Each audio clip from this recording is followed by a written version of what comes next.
अखिलेश कटियार जी क्या सोचते हैं इस पर, एक बार देख लेते हैं। अखिलेश जी, आपका बहुत बहुत स्वागत है। अखिलेश जी, क्या लगता है इस बजट को लेकर, क्योंकि सपा इस बजट को लेकर बहुत कुछ कह रहे हैं। आपके राष्ट्रीय अध्यक्ष जी सीधा सीधा बजट को छलावा बता रहे हैं, तो छलावा किस तरीके से ये बजट है? इस बजट में क्या कमियां आपको लग रही है, और सपा को ऐसा क्यों लगता है कि युवा और किसानों को छला गया है? संजय जी, लोहिया जी एक बात कहा करते थे, मैं वहीं से शुरू करता हूं कि वाणी से आशा और कर्म से विश्वास पैदा होता है। वाणी से आशा और कर्म से विश्वास पैदा होता है। और पिछले 11-12 साल से, या कहे 12-13 साल से हम घोषणाएं सुन रहे हैं।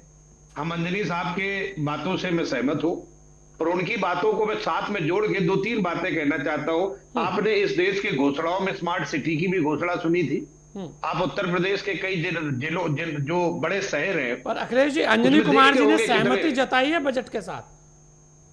नहीं, ठीक है, उनके कुछ पॉइंट तो है, आप भी सहमत कुछ पॉइंट हैं है उससे? बजट में। उन्होंने नहीं सहमति जताई है, लेकिन अंजनी कुमार साहब ने सवाल खड़े किए। मैं उन उन्होंने सवालों से कुछ अपने चीजों को पे साथ सवाल में खड़े जोड़ता हूं। किए, लेकिन उन्होंने कहा कि ये बजट का मैं स्वागत भी करता हूं और काम भी हो रहा है, ये बात भी बोली है उन्होंने। सवाल तो उन्होंने खड़े किए, वो आप पे भी किए, सब पे किए। हाँ जी, तो एक तो स्मार्ट सिटी का एक बजट मिला था जी। और जमीन पे कितने स्मार्ट सिटी उतरे, संजय जी, वो भी आपने देखे।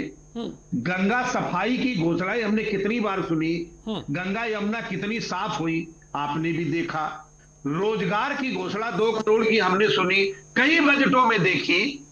उसके बाद रोजगार का हाल क्या है वो भी देखा। अब तो मजदूरों का हायर एंड फायर, दुनिया भर के कानून भी आपने बदल डाले, वो भी उत्तर प्रदेश भविष्य में देखेगा।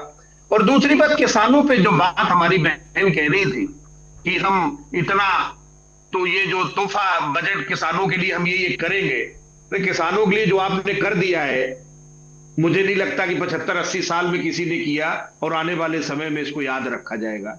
हर चीज इस देश के किसानों के पूरे भविष्य को हम लोगों ने, इस देश का एक एक अर्थशास्त्री कहता है कि ये ट्रेड डील का इस देश का, एसबीआई ने जुलाई 25 में बताया है।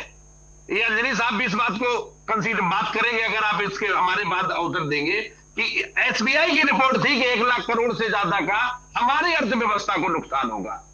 एक अभी कल बांग्लादेश का एक डील हो गई कि जो कपास अगर अमेरिका से मंगाएगा तो उससे हुए बने हुए कपड़े अगर अमेरिका को एक्सपोर्ट करेगा, उसमें भी टैक्स खत्म करके 0 कर दिया जाएगा। आपकी वो संभावनाएं भी खत्म होगी। कपास की इंडस्ट्री आपने खत्म कर दी। ये तो सरकार से ज्यादा अव्यवस्थित सरकार, असफल सरकार और पॉलिसी विहीन सरकार इस देश को 75-80 सालों में गिरी साहब आज तक नहीं मिली। अच्छा, एक बात बताओ, हर चीज हर मोर्चे पे अखिलेश भाई, उत्तर प्रदेश बदल नहीं रहा? जो डेटा आप इन्वेस्टमेंट का लाते हो, हाँ, उत्तर प्रदेश में जो विदेशी निवेश हुआ है बीते 2017 के बाद, विदेशी निवेश 10-12 हजार करोड़ का है। जो जमीन पे उतरा है, घोषणाएं हटा दीजिए गिरी साहब, वो तो कई लाख करोड़ की हुई है। और 17 से पहले जमीन पे कितना है अखिलेश जी? 17 से पहले सुनील जी कह रहे हैं कि 17 से पहले कुछ था ही नहीं। कौन पूछ रही है बात? सुनील जी, डॉक्टर सुनील कौशिक जी बैठे हैं, वरिष्ठ पत्रकार। नहीं, वो तो जरूर पूछेंगे, वरिष्ठ पत्रकार है या भाजपा के प्रवक्ता है, हम उस पर भी बात में आ जाएंगे। लेकिन जिसको 10 साल से सरकार चला रहे हो उनसे सवाल करोगे साहब, या हम ही से करते? नहीं, आपने 17 के बाद का आंकड़ा दिया, हमने कि 17 से पहले का आंकड़ा ही बता मैं देते। 17 के बाद का वो आंकड़ा दे रहा हूं जो सरकार दिखाती है और जो जमीन पे होता है। मैं उसमें फर्क बता रहा हूं कि जनता के सामने क्या पेश करते हैं और जमीन पे क्या है, मैं उस पर बात कर रहा हूं। हम मानते हैं जनता ने हमें सत्ता से बाहर किया, हमें कमी रही होगी, हम उसको स्वीकार करते हैं, लेकिन अब तो समीक्षा सरकार के कामों की करेंगे ना। अब ये तो रिपीट हो रही है अखिलेश जी, ये तो रिपीट हो रही है, इसका मतलब अच्छा किया होगा। उसमें भी हम स्वागत करते हैं अखिलेश जी, यदि ये रिपीट सरकार हो गई भारतीय जनता पार्टी की तो अच्छा किया होगा। मैं उसी अच्छे के ही तो सबूत दे रहा हूं आपको कि ये अच्छा हुआ है। ये अच्छे की ही सबूत दे रहा हूं कि किसानों के साथ क्या क्या हो रहा है। ट्रेड डील में संजय साहब उसके फायदे गिनाए जाते। गुजरात उदाहरण है। गुजरात में कपास का जब आयात शुल्क घटाया, इसके बाद वहां के किसानों का क्या हाल हुआ। उनकी कीमत में 20 से 25% की कमी आई।